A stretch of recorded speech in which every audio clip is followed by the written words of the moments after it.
Welcome to this reading of the 23rd chapter of The Power of Awareness by Neville Goddard.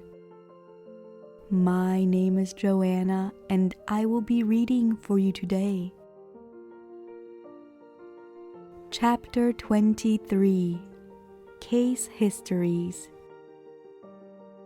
It will be extremely helpful at this point to cite a number of specific examples of the successful application of this law. Actual case histories are given. In each of these, the problem is clearly defined and the way imagination was used to attain the required state of consciousness is fully described.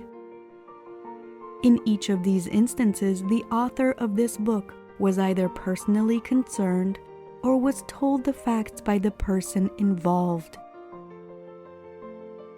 Case Study 1. This is a story with every detail of which I am personally familiar. In the spring of 1943, a recently drafted soldier was stationed in a large army camp in Louisiana. He was intensely eager to get out of the army, but only in an entirely honorable way.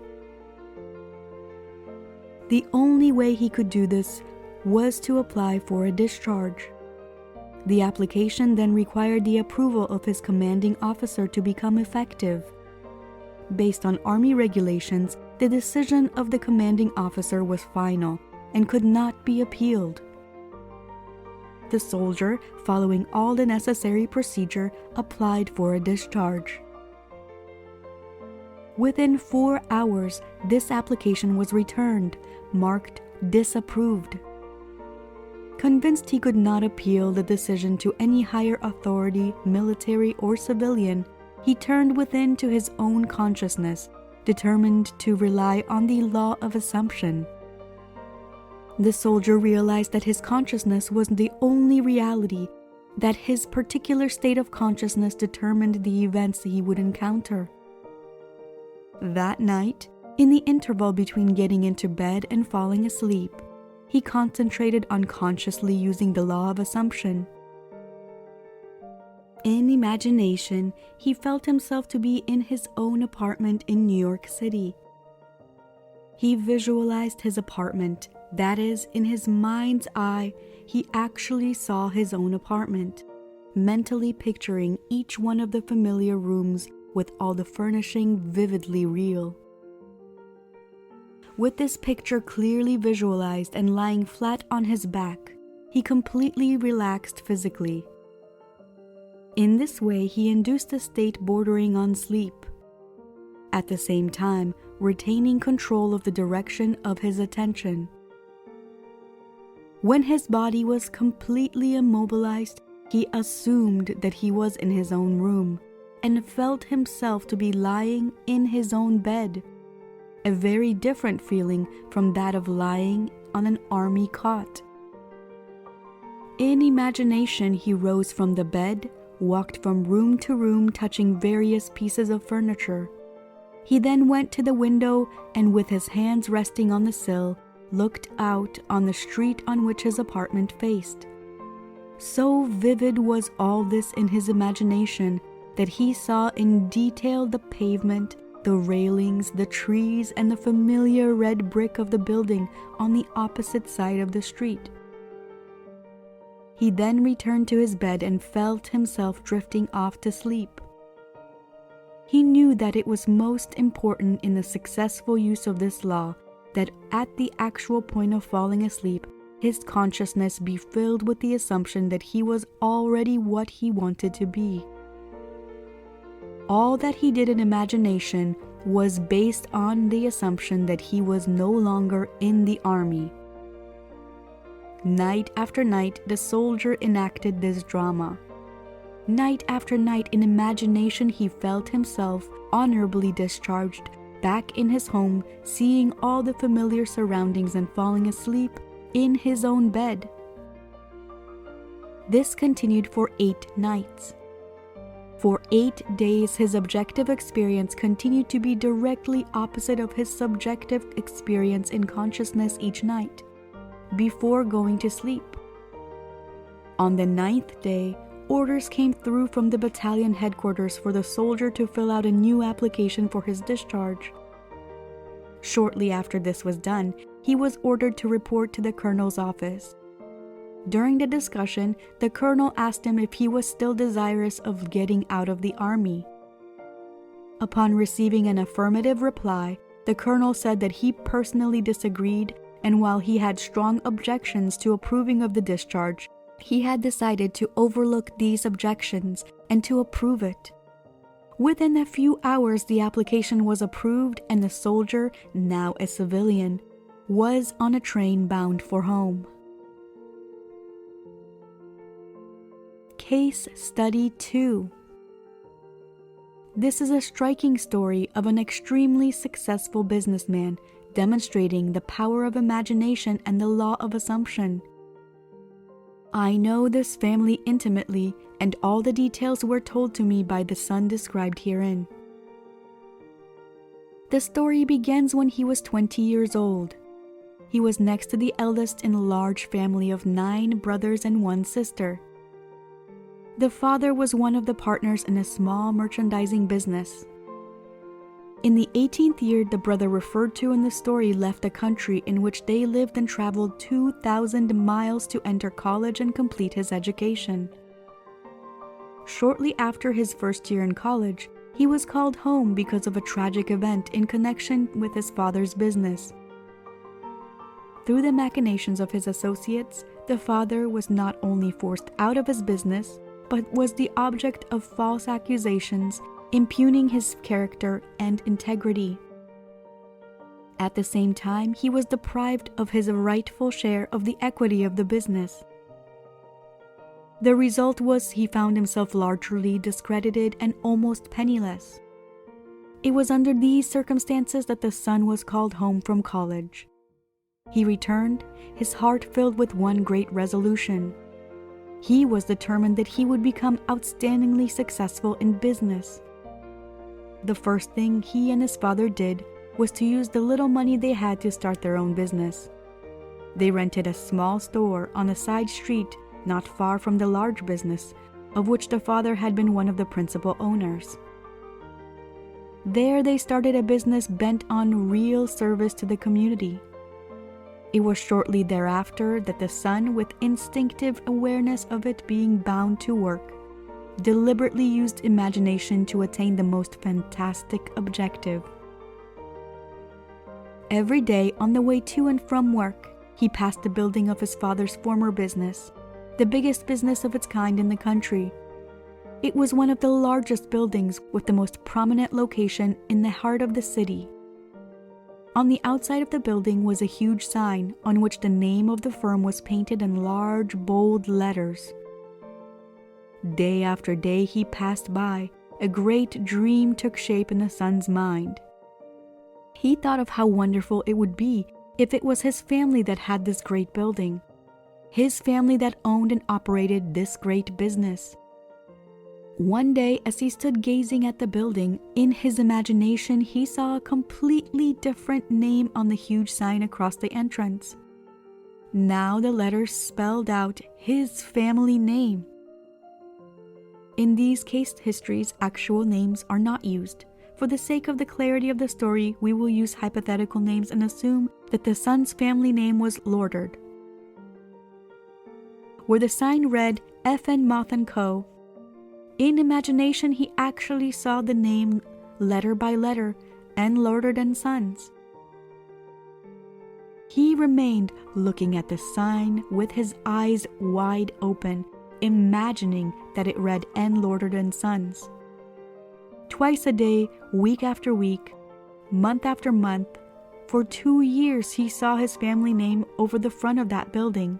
He was convinced that if he felt strongly enough that a thing was true, it was bound to be the case, and by seeing in imagination his family name on the sign, which implied that they owned the business, he became convinced that one day they would own it. During this period, he told only one person what he was doing. He confided in his mother, who with loving concern tried to discourage him in order to protect him from what might be great disappointment. Despite this, he persisted day after day. 2 years later, the large company failed, and the coveted building was up for sale. On the day of the sale, he seemed no nearer ownership than he had 2 years before, when he began to apply the law of assumption. During this period, he had worked hard and their customers had implicit confidence in them. However, they had not earned anything like the amount of money required for the purchase of the property, nor did they have any source from which they could borrow the necessary capital. Making even more remote chance of getting it was the fact that this was regarded as the most desirable property in the city, and a number of wealthy business people had prepared to buy it. On the actual day of the sale, to their complete surprise, a man, almost a total stranger, came into their shop and offered to buy the property for them. Due to some unusual conditions involved in this transactions, the son's family could not even make a bid for the property. They thought the man was joking. However, this was not the case. The man explained that he had watched them for some time, admired their ability, believed in their integrity, and that supplying the capital for them to go into business on a large scale was an extremely sound investment for him. That very day, the property was theirs. What the son had persisted in, seeing in his imagination, was now a reality. The hunch of the stranger was more than justified. Today, his family owns not only the particular business referred to, but owns many of the largest industries in the country in which they live. The son, seeing this family name over the entrance of this great building long before it was actually there, was using exactly the technique that produces results. By assuming the feeling that he already had what he desired, he making this a vivid reality in his imagination by determined persistence, regardless of appearance or circumstance, he inevitably caused his dream to become a reality. Case Study 3. This is the story of a very unexpected result of an interview with a lady who came to consult me. One afternoon, a young grandmother, a businesswoman in New York, came to see me. She brought along her 9-year-old grandson, who was visiting her from his home in Pennsylvania. In response to her questions, I explained the law of assumption, describing in detail the procedure to be followed in attaining an objective. The boy sat quietly, apparently absorbed in a small toy truck, while I explained to the grandmother the method of assuming the state of consciousness that would be hers were her desire already fulfilled. I told her the story of the soldier in camp who each night fell asleep imagining himself to be in his own bed, in his own home. When the boy and his grandmother were leaving, he looked up at me with great excitement and said, "I know what I want now, and I know how to get it." Surprised, I asked him what it was he wanted. He told me he had his heart set on a puppy. To this, the grandmother vigorously protested, telling the boy that it had been made clear repeatedly that he could not have a dog under any circumstances, that his father and mother would not allow it, that the boy was too young to care for it properly, and furthermore the father had a deep dislike for dogs. He actually hated to have one around. All these were arguments the boy, passionately desirous of having a dog, refused to understand. "Now I know what to do," he said. "Every night, just as I am going off to sleep, I'm going to pretend that I have a dog, and we are going for a walk." "No," said the grandmother, "that is not what Mr. Neville means. This was not meant for you. You cannot have a dog." Approximately 6 weeks later, the grandmother told me what was to her an astonishing story. The boy's desire to own a dog was so intense that he had absorbed all that I had told his grandmother of how to attain one's desire, and he believed implicitly that at last he knew how to get a dog. Putting this belief into practice, for many nights the boy imagined a dog was lying in his bed beside him. In imagination, he petted the dog, actually feeling its fur. Things like playing with the dog and taking it for a walk filled his mind. Within a few weeks, it happened. A newspaper in the city in which the boy lived organized a special program in connection with Kindness to Animals Week. All school children were requested to write an essay on why I would like to own a dog. After entries from all the schools were submitted and judged, the winner of the contest was announced.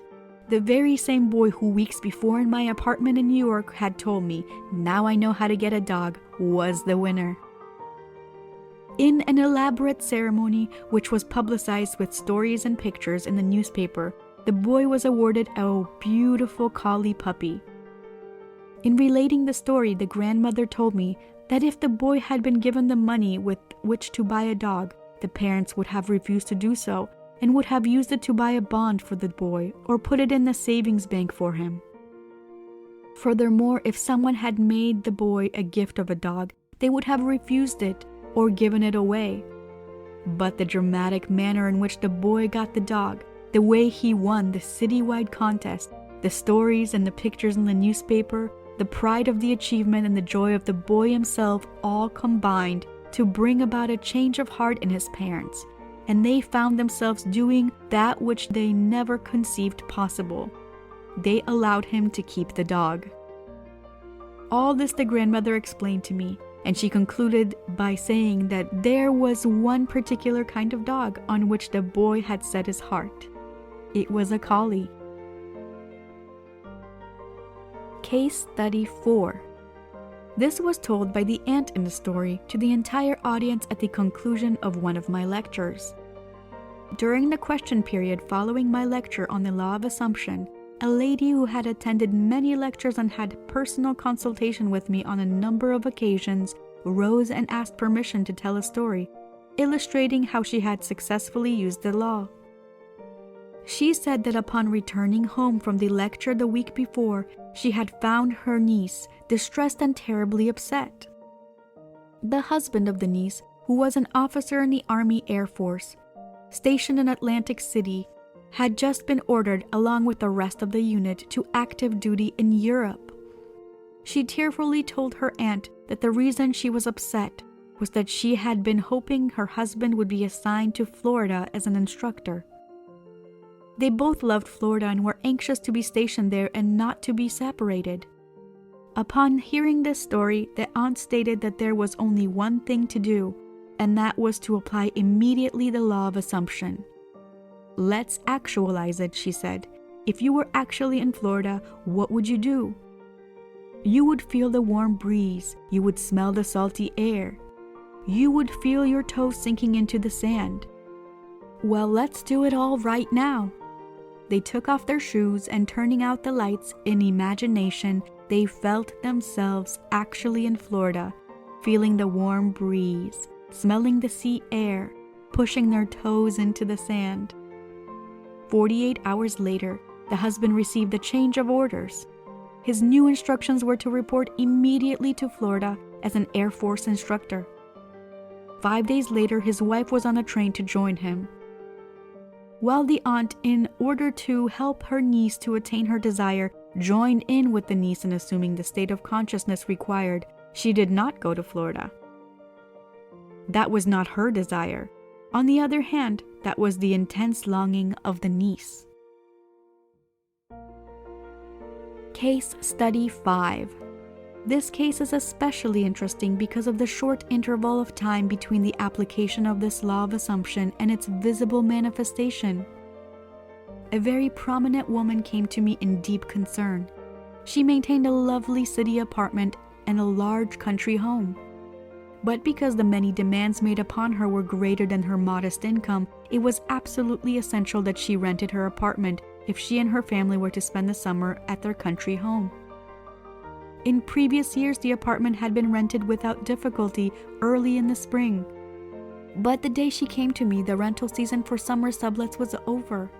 The apartment had been in the hands of the best real estate agents for months, but no one had been interested even in coming to see it. When she had described her predicament, I explained how the law of assumption could be brought to bear on solving her problem.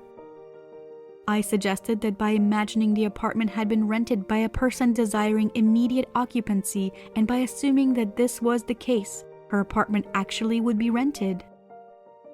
In order to create the necessary feeling of naturalness, the feeling that it was already a fact that her apartment was rented, I suggested that she drift off to sleep that very night, imagining herself not in her apartment, but in whatever place she would sleep were the apartment suddenly rented. She quickly grasped the idea and said, in such a situation, she would sleep in her country home, even though it was not yet opened for the summer. This interview took place on Thursday. At 9 o'clock the following Saturday morning, she phoned me from her home in the country, excited and happy. She told me that on Thursday night she had fallen asleep, actually imagining and feeling she was sleeping in her other bed in her country home, many miles away from the city apartment she was occupying. On Friday, the very next day, a highly desirable tenant, one who met all her requirements as a responsible person, not only rented the apartment, but rented it in the condition that he would move in that very day. Case Study 6. Only the most complete and intense use of the law of assumption could have produced such result in this extreme situation. 4 years ago, a friend of our family asked that I talk to his 28-year-old son who was not expected to live. He was suffering from a rare heart disease. This disease resulted in a disintegration of the organ. Long and costly medical care had been of no avail. Doctors held out no hope for recovery. For a long time, the son had been confined to his bed. His body had shrunk to almost a skeleton, and he could talk and breathe only with great difficulty. His wife and 2 small children were home when I called, and his wife was present throughout our discussion.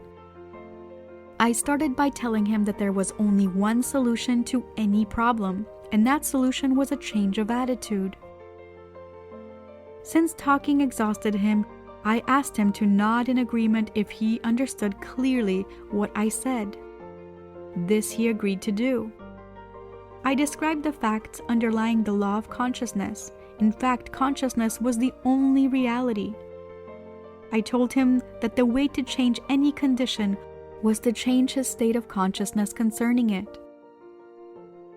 As a specific aid in helping him assume the feeling of already being well, I suggested that in imagination he see the doctor's face expressing incredulous amazement in finding him recovered, contrary to all reason, from the last stages of an incurable disease, that he see him double-checking in his examination and hear him saying over and over, "It's a miracle! It's a miracle!" He not only understood all this clearly, but he believed it implicitly. He promised that he would faithfully follow this procedure. His wife, who had been listening intently, assured me that she too would diligently use the law of assumption and her imagination in the same way as her husband. The following day, I sailed for New York. All this taking place during a winter vacation in the tropics. Several months later, I received a letter saying the son had made a miraculous recovery. On my next visit, I met him in person. He was in perfect health, actively engaged in business and thoroughly enjoying the many social activities of his friends and family. He told me that from the day I left, he never had any doubt that it would work. He described that he had faithfully followed the suggestion I had made to him and day after day had lived completely in this assumption of already being well and strong. Now, 4 years after his recovery, he is convinced that the only reason he is here today is due to his successful use of the law of assumption. Case Study 7. This story illustrates the successful use of the law by a New York business executive. In the fall of 1950, an executive of one of New York's prominent banks discussed with me a serious problem with which he was confronted. He told me that the outlook of his personal progress and advancement was very dim. Having reached middle age and feeling that a marked improvement in position and income was justified, he had talked it out with his superiors. They frankly told him that any major improvement was impossible and intimated that if he was dissatisfied, he could seek another job. This, of course, only increased his uneasiness.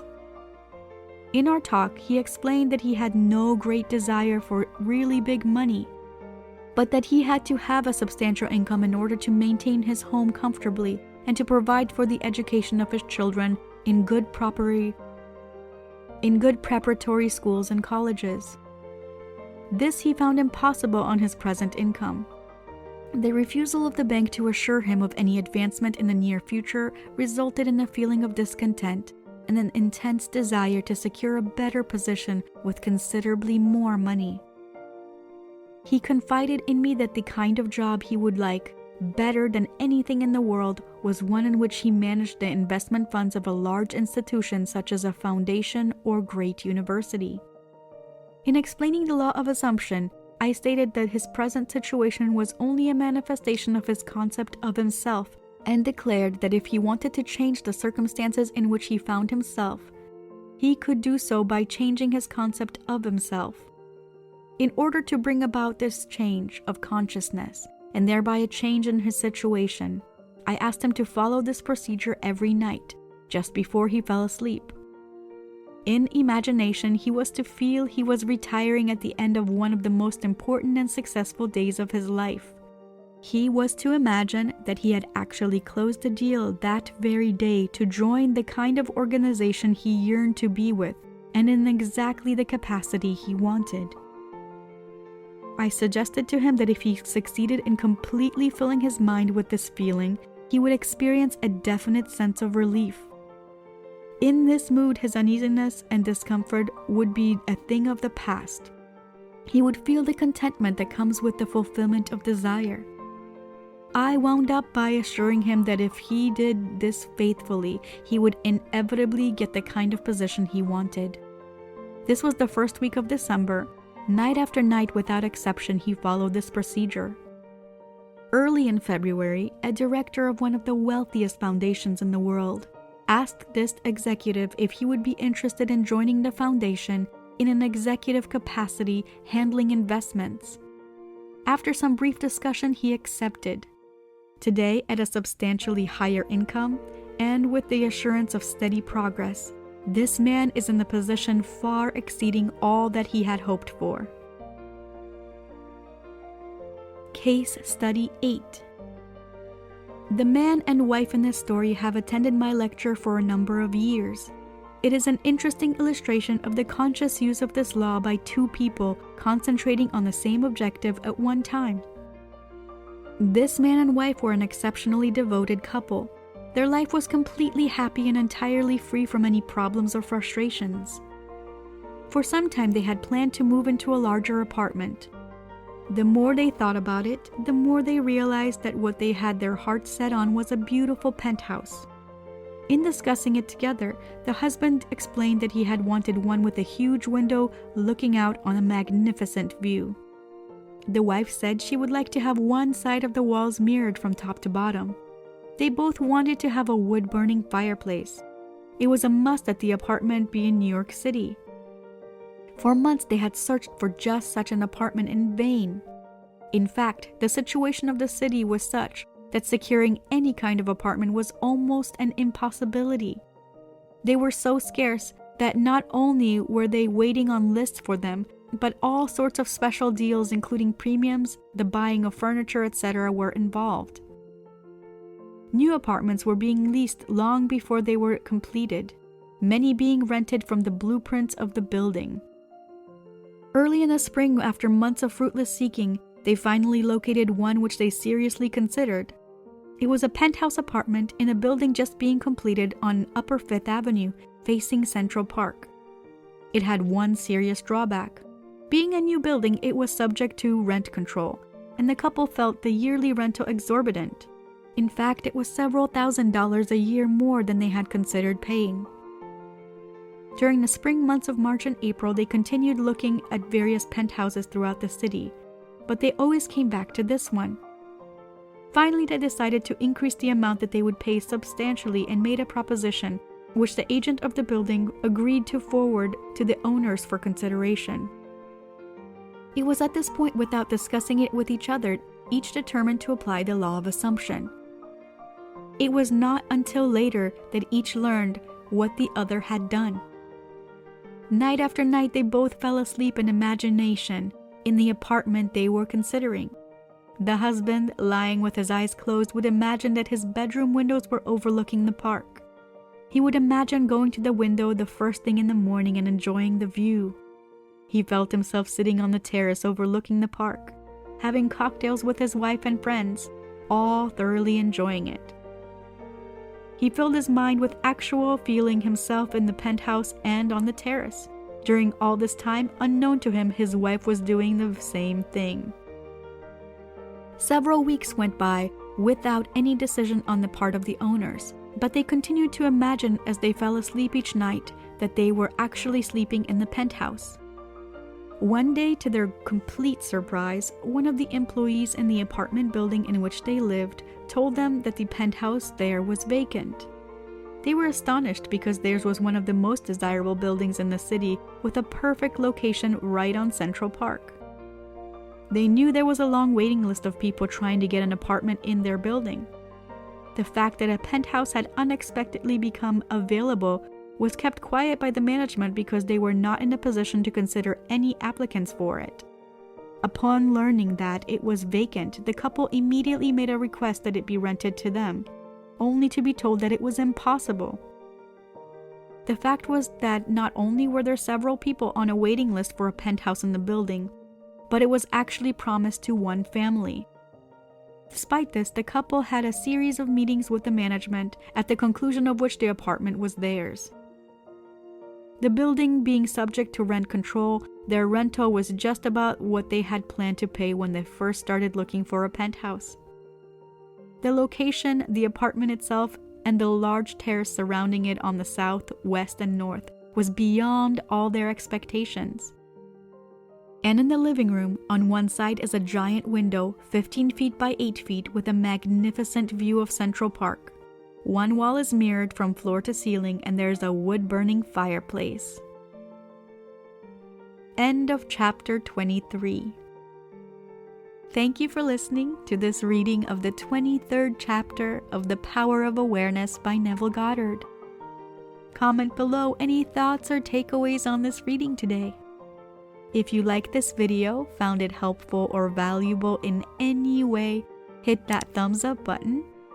And if you're new to this channel, don't forget to hit that subscribe button and the bell notification icon to get notified every time I upload a new video. Because this year, I am committed to helping you gain mastery over your mind and emotions. See you in the next video. Bye.